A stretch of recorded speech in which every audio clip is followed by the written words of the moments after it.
Assalamualaikum warahmatullahi wabarakatuh. Jumpa lagi di channel Mbah Najat Karimullah, sebuah channel yang membahas tentang tasawuf dalam perspektif ilmiah wa amaliyah. Jumpa lagi dengan saya dengan channel Pesan Bunyai tentang pentingnya belajar makrifat. Kali ini kita akan membahas tentang zikir. Tentunya kita juga masih dalam tujuan utama kita, yaitu udkhulu fi silmi kafah, yaitu bagaimana kita beragama secara kafah, secara lahiriah dan batiniah, jasmani dan rohani. Membahas permasalahan atau ibadah pada perspektif lahiriah, perspektif syariat, tentu sudah amat banyak ahlinya, dan untuk itu kami mencoba melengkapi pada sisi batiniahnya, yaitu bagaimana zikir yang bisa membersihkan jiwa kita, atau lebih tepatnya adalah ruhani kita. Perkenalkan, kami dari Majelis Zikir Tarekat Naqsabandiyah Kholidiyah Nusantara yang secara silsilah mempunyai perbedaan yang secara khusus dengan aliran-aliran tarekat pada umumnya, di mana kebersambungan silsilah tarekat kami ini sebelum sampai kepada Rasulullah, yaitu melalui Abu Bakar As-Siddiq. Berbeda dengan yang pada umumnya biasanya melalui sahabat Ali bin Abi Thalib. Sehingga di dalam pelaksanaannya, khususnya terkait dengan zikir, kita juga ada kekhususan, yaitu zikirnya dilakukan dengan secara sir. Mengingat kepribadian Abu Bakar As-Siddiq sebagai seorang yang lembut hatinya, sehingga zikirnya pun dilaksanakan secara sir. Lebih lanjut, tarekat ini dikembangkan oleh sang mujaddid, yaitu Syekh Bahauddin Al-Bukhari Naqsabandi. Beliau yang memperkenalkan teknik tentang bagaimana mengukir kolbu. Sehingga dengan mengukir kolbu kita, diharapkan kolbu kita itu nanti akan berzikir secara otomatis itu. Sehingga ada ritual-ritual khusus yang dilakukan dalam thariqat ini. Pada gilirannya nanti kita akan mampu berzikir secara otomatis di dalam ruhani kita.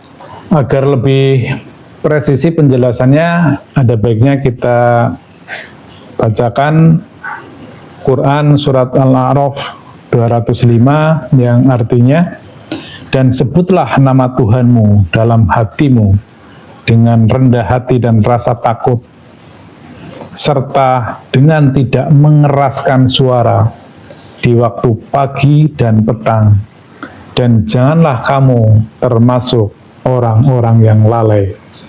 Lebih lanjut, dalam ayat yang ke-55 juga disebutkan, berdoalah kepada Tuhanmu dengan rendah hati dan suara yang lembut, sesungguhnya Dia tidak menyukai orang-orang yang melampaui batas. Nah, itulah saya kira sebagai rujukannya dua ayat tersebut, dan masih banyak juga hadis-hadis. Kemudian dalam pelaksanaan yang lebih teknikal, mungkin kira-kira pengalamannya seperti apa dulu dan bagaimana ketika memasuki zikir secara sir di tarekat ini. Silakan Bu Nyai. Baik, terima kasih Mbah Munajat. Mungkin saya akan sedikit menyampaikan pengalaman saya. Yang sebelumnya memang saya termasuk orang yang rajin sekali dengan zikir, karena memang ada kalimat yang intinya daripada sholat adalah zikir. As-sholatu li zikri. Artinya sholat pada intinya sholat adalah mengingat. Jadi mengingat Allah. Dan pada saat dulu saya selalu berzikir atau mengingat Allah dalam sholat saya juga selalu zahar ya, yang diucapkan la ilaha illallah, subhanallah gitu ya, diucapkan. Kemudian saya masuk belajar dalam tariqah ini yang zikirnya zikir sir yang tadi disampaikan oleh Mbah Munajat, bahwa ini adalah zikir khusus, zikir untuk pembersih kolbu. Ini pengalaman saya sebelumnya. Saya berzikir memang enak sekali, kalau sudah zikir kan ada rasa ketenangan gitu ya. Tapi kalau dulu saya rasa tenang, setiap malam saya berzikir saya tenang sekali. Tapi begitu masuk di dunia luar kembali, saya lupa dengan zikir semalam saya gitu. Gampang sekali itu. Tapi begitu kita masuk dalam ritual zikir yang sir ini, zikir kolbu, zikir yang membersihkan kolbu kita yang selama ini sudah terhijab dengan duniawi, dengan nafsu dunia, hubud dunia, yang aktivasi di dunia ini memang membuat kolbu kita menjadi lebih terhijab, yang pada akhirnya penyucian diri kita melalui zikir tadi, zikir kolbu. Pada saat saya zikir kolbu, awal-awal saya melakukan zikir memang adaptasinya tidak mudah ya, karena zikir di sini saya harus betul-betul nol, karena memang sejatinya bukan saya yang berzikir. Saya tidak merasa itu zikir saya, karena zikir ini sangat terasa menyambung sekali saya terutama dengan Tuhan. Jadi bukan saya yang berzikir, saya hanya tangan saya saja gitu, supaya tangan saya saja yang bergerak-gerak berzikir dengan kolbu saya yang berzikir yang luar biasa gitu. Dengan walaupun dingin udaranya, tapi keringat saya juga bercucur-cucuran ya, karena ternyata zikir kolbu itu zikir yang sungguh membersihkan hijab-hijab yang selama ini nyampah gitu. Karena pada saat saya zikir zahar, pada saat saya zikir di syariat, saya berzikir amalan-amalan gitu ya. Misalnya saya zikir ini untuk amalan saya nanti supaya saya lebih tidak mudah marah, supaya nanti anak saya juga lebih dimudahkan urusannya, supaya lancar rezekinya gitu-gitu ya. Jadi saya ada zikir malam, ada zikir pada saat habis sholat tahajud dan lain-lain gitu ya. Yang menarik itu tadi Bu Nyai itu yang zikir itu punya seolah-olah dizikirkan itu. Mungkin bisa dijelaskan itu dari awal, itu kan tahapan-tahapan ya Bu Nyai ya. Mungkin sedikit menjelaskan ke pemirsa bahwa zikir kita, karena zikir kolbu ini, zikir menzikirkan rohani kita agar bersambung, maka seluruh perangkat panca indera kita itu diminimalisasikan. Jadi mulai dari matanya terpejam, kemudian pendengarannya tertutup, itu biasanya pakai kerudung itu ya punya ya, tertutup. Demikian juga laki-laki itu pakai sorban itu ya. Kemudian mulutnya juga terkunci itu dengan teknik tertentu lah ya, mungkin kita tidak bisa menyampaikan, tetapi seperti itu. Dan zikirnya pun ada di dalam hati itu. Gimana tahapan-tahapannya itu punya itu dari sampai kepada yang level seperti itu yang tadi punya ceritakan. Ya, sebelum saya bisa praktek dengan zikir rohani tadi, tentunya saya ikut kaifiat-kaifiat yang dibimbing oleh guru rohani saya atau wali yang mursyida. Di dalam Al-Quran sudah disebutkan bahwa memang kita beribadah itu harus bersambung kepada Allah Subhanahu wa Ta'ala melalui wali yang mursyida, utusan di zaman kita sekarang saat ini gitu. Jadi zikirnya akan sangat berbeda dirasakan. Begitu kita masuk zikir ini harus menggunakan alat dulu ya Mbah Munajat ya. Jadi tadi ditanamkan nur iman dan nur kitab melalui ritual baiat. Itu adalah untuk menyatukan gelombang kita dengan gelombang sang utusan atau guru mursyid yang sudah tahu, yang sudah sampai kepada Allah SWT, tersambung dengan Rasulullah Muhammad SAW, sehingga kita mengikutinya. Begitu kita masuk dalam zikir yang luar biasa itu, kita tidak merasa kita yang berzikir, bahwa kita itu makmum saja dalam zikir itu, dan kita ikut saja. Dibersihkanlah seluruh kotoran-kotoran yang selama ini saya melaksanakan zikir secara zahir, zikir secara syariat, yang zikir sebelumnya memang saya kan amalan-amalan, memang kalau zikir harus ini supaya begini, kalau zikir ini supaya begini, dan lain-lain ya, supaya lain-lain lah ya, permintaan-permintaan semua.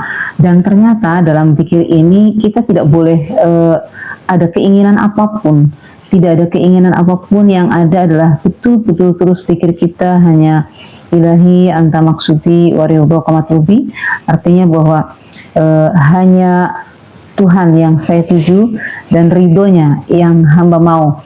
Jadi dengan zikir itu yang pastinya kita langsung dibersihkan kolbu kita, sehingga kolbu kita menjadi kolbu yang suci, karena hanya orang yang suci yang dapat nyambung dengan Allah SWT.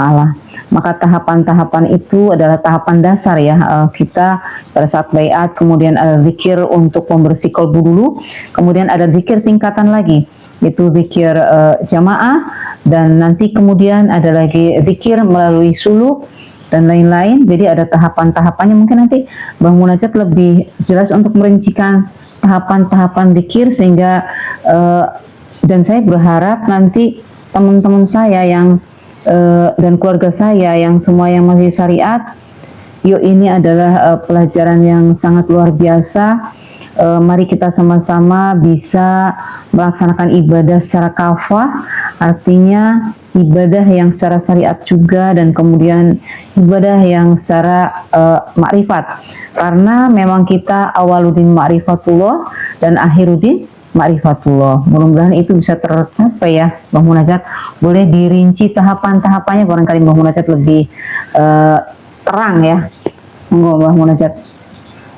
Mungkin hanya menjelaskan ya, tadi yang disampaikan bunyinya kan kayaknya enak banget itu ya, dari zikir langsung seolah-olah kita dizikirkan, padahal pada faktanya tidak seperti itu juga. Jadi ini tahapan-tahapannya juga panjang juga untuk mencapai seperti itu.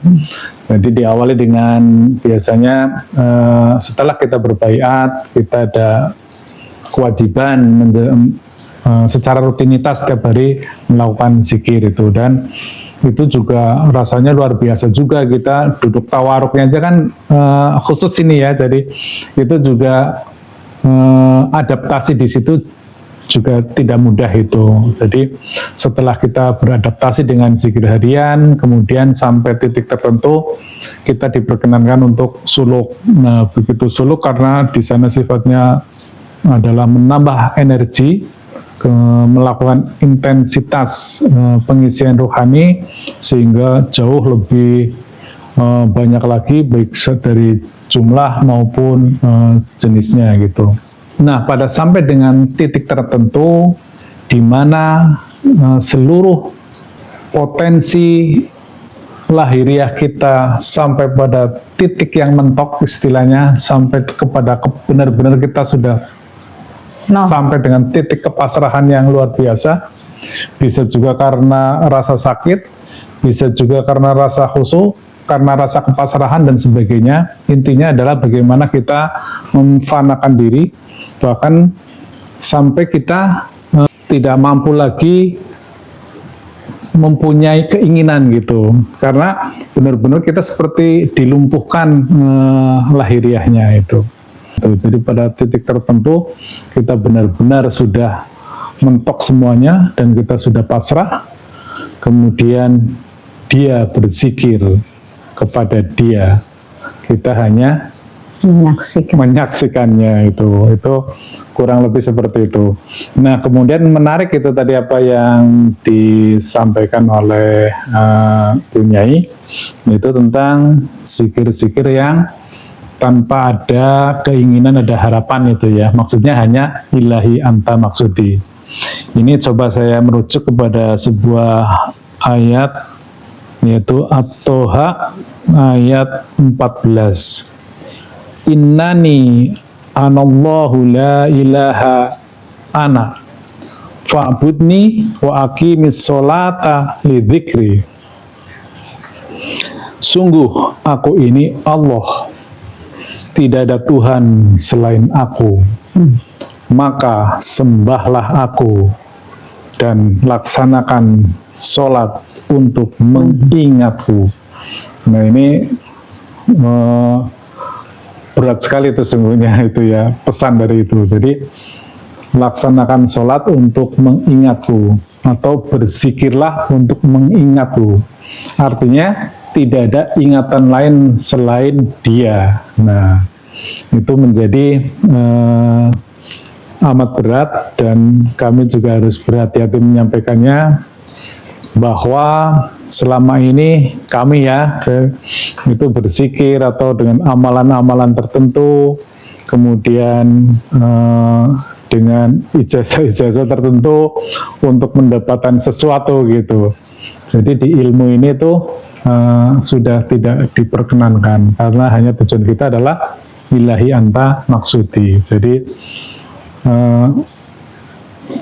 kurang lebihnya seperti ini ya, suasana kebatinannya. Ketika kita meminta kepada Allah sesuatu keinginan kita, itu seolah-olah kita melecehkan Tuhan itu. Emang Tuhan tidak tahu kebutuhanmu gitu. Kurang lebih seperti itu gitulah gambarannya itu. Jadi memang ini juga perlu dilakukan treatment langkah demi langkah, tahap demi tahap, sehingga sampai pada kesadaran itu. Jadi yang di tarekat ini kita ya memang sudah nggak ada permintaan itu adanya ya minta pengampunan atas dosa-dosa, kemudian minta ridhonya gitu, minta ikhlasnya gitu, dan ya hanya sejenis itu gitu. Tidak ada lagi apalagi minta jabatan, kedudukan, harta, kemudian sehat, sentosa, bahagia, itu ya sudah dipasrahkan saja. Karena sesungguhnya kalau kita masuk ke dalam nilai mutlak itu sesungguhnya tidak ada plus dan minus, itu semuanya dalam kondisi zero gitu, karena semuanya adalah orkestrasi Allah Subhanahu wa Ta'ala. Nah, ini menarik ini pengalaman Bunyai dulu gimana nih amalan-amalan itu, dan ternyata kita sering sering terjebak gitu ya, sering terjebak mengamalkan sesuatu dan itu mewujud di alam dunia, dan kita merasakan bahwa itulah Tuhanku telah mengabulkanku. Iya, itu sebagai hasil dari amalan kita itu. Jadi kita akhirnya menuhankan amalan, bukan menuhankan Tuhan yang sesungguhnya itu. Jadi amalan terus ya seperti itulah itu. Mungkin Bunyai ada pengalaman, silakan Bunyai. Ya, ini sesungguhnya sih dalam hal ini kita hanya ingin menyampaikan bahwa janganlah sesuatu yang kita lakukan ini yang menjadi Tuhan kita. Contohnya tadi disampaikan bahwa amalan-amalan al-zikir kita, baik secara zahir maupun secara sir, itu jangan jadi amalan yang dituhankan. Artinya gara-gara saya berzikir ini, maka saya akan begini. Jadi akhirnya tujuan kita ke Allah, malah yang Allahnya jadi zikir kita gitu, amal kita. Kita kembali lagi bahwa zikir adalah untuk mengingat Allah gitu. Zikir untuk mengingat Allah, bukan dibalik jadi zikirnya gitu. Jadi kita kadang-kadang agak terselip di situ, yang harus hati-hati. Maksud saya bukan menggurui sama sekali, tapi berdasarkan pengalaman yang sudah saya lakukan, bahwa ternyata saya sudah termasuk musyrik itu, tanpa sadar bahwa itu adalah kemusyrikan yang kita lakukan tanpa sadar. Kita merasa baik-baik saja, kita merasa jadi orang yang sudah beribadah dengan paripurna, ternyata musyrik yang musyrik yang tersembunyi maksudnya. Di situ kita nggak sadar bahwa, dan lebih diingatkan lagi bahwa setan itu iblis itu menggoda manusia sangat-sangatlah lembut. Jadi ketika kita salah, amalia itu kemudian menjadi Tuhannya, maka betapa senangnya iblis itu sehingga dia berupaya untuk mengkabulkan segala permintaan kita supaya kita tersasar gitu, tersesat di sana, dan kita merasa itu adalah Tuhan yang mengabulkannya. Ini adalah pesan dari guru saya untuk lebih berhati-hati dalam pengamalan ini. Jangankan kita sebagai manusia biasa, Nabi Adam dalam surga pun iblis masih mampu menggodanya. Jadi dari pengalaman itulah maka kami ini mencoba untuk mengingatkan teman-teman semua bahwa marilah kita beribadah lebih ada guru pembimbingnya supaya tidak masuk ke alam yang berbeda, sehingga alam jinnya, di alam jin itu indah sekali, sepertinya oh semua permintaan saya terkabul, doa-doa saya terkabul semua. Ternyata kita masuk di alam infra. Alam infra itu ada alam di bawah sadar, di bawah kesadaran rendah. Bahwa ini kan ada kita di alam dunia ya, alam zahir, kemudian alam di bawah kesadaran yaitu alam infra, kemudian alam di atas sadar yaitu alam rohani tadi. Jadi alam rohani. Jadi kita menuju alam rohani, berbagai tahapan yang tadi sudah disampaikan oleh Mbah Munajat yang tidak mudah, tapi ketika kita ingin berjumpa dengan Allah, alangkah mudahnya hanya untuk seperti itu mumpung masih di dunia. Tidak ada yang sulit saudara-saudara sekalian. Betul. Ketika kita mengikuti saja guru kita, sami'na wa ta'na atas seluruh kaifiat-kaifiat yang ada, betapa indahnya. Banyak kita kehilangan seperti testimoni dari teman-teman sama saya yang lain, yang tadinya kita pemarah, yang tadinya kita gampang tersinggung, yang tadinya kita merasa bahwa saya mampu ini, mampu itu, begitu melakukan sekolah ini dan mengamalkan seluruh kegiatannya, kita itu bukan siapa-siapa, kita hanya diperjalankan, hanya ada syukur dan sabar dengan ridho dan bimbingannya. Mungkin itu ya Mbah Munajat, barangkali bisa tahapannya lebih jelas lagi. Kalau saya lebih ke simple, karena saya merasa tidak ada yang sulit di sini, dalam bimbingan guru nggak ada yang sulit. Karena ini bukan keinginan, dan kami menyampaikan ini bukan juga kami ada target untuk Bapak Ibu sekalian ikut bersama kami, tidak sama sekali, karena kami hanya menyampaikan dakwah, mengingatkan kembali seperti apa yang sudah disampaikan Rasul-Rasul terdahulu, karena yang menghendaki kita, yang memanggil kita, yang memberikan hidayah untuk kita lebih dekat bersamanya adalah Allah itu sendiri, kehendaknya sendiri. Jadi mohon izin jika kami di sini tidak untuk menggurui, tapi adalah bagian dari dakwah yang diperintahkan oleh guru rohani kami, yaitu sami'na wa ta'na pada akhirnya. Saya kira itu untuk dari saya, Mbah Munajat, mohon nanti dijelaskan lebih rinci barangkali.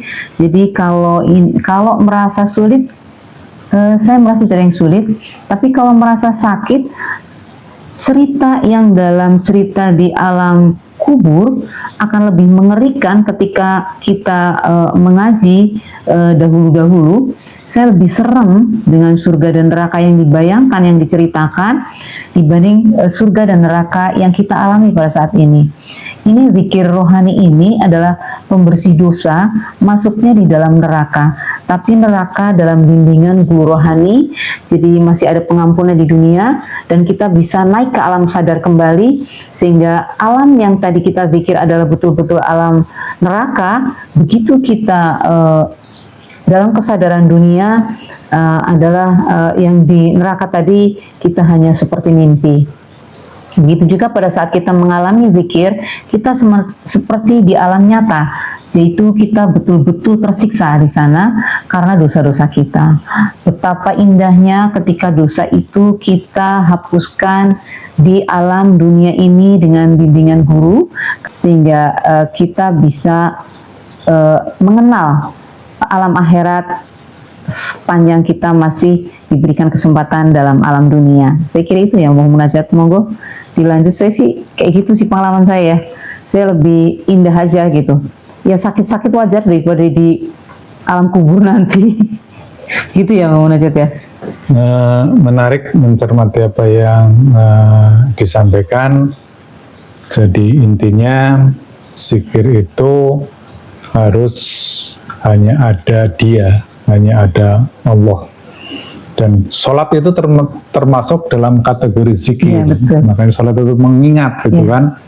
Dan dalam sholat pun Harus tersambung. harus yang diingat pun harus Allah. Betul, ya. Makanya silakan dipertanyakan kembali ke diri kita masing-masing, apakah masih ada tagihan yang belum dibayar masuk ke dalam keingatan kita, kunci yang hilang atau jemuran yang belum diambil pas hujan itu masih terselip seperti itu. Silahkan itu kita koreksi diri sendiri, tetapi seperti itulah semestinya kita dalam berzikir, yaitu hanya ada Dia. Bahkan lebih tegas lagi, ketika zikir kita masih mengingat selain Allah, itu sesungguhnya zikir yang menyampah. Karena itu bukan membersihkan jiwa kita, bukan membersihkan rohani kita. Ketika zikir-zikir kita masih ada permintaan, masih ada harapan-harapan, itu berarti keinginan kita. Artinya ruhaniah kita terhijab kembali. Ketika itu kehendakmu, itu maka sesungguhnya hijab bagi kebersambungan ruhaniah kita dengan Sang Maha Ruh. Saya kira itu kita akhiri. Ilahi anta maksudi waridhoka matlubi. Wassalamualaikum warahmatullahi wabarakatuh.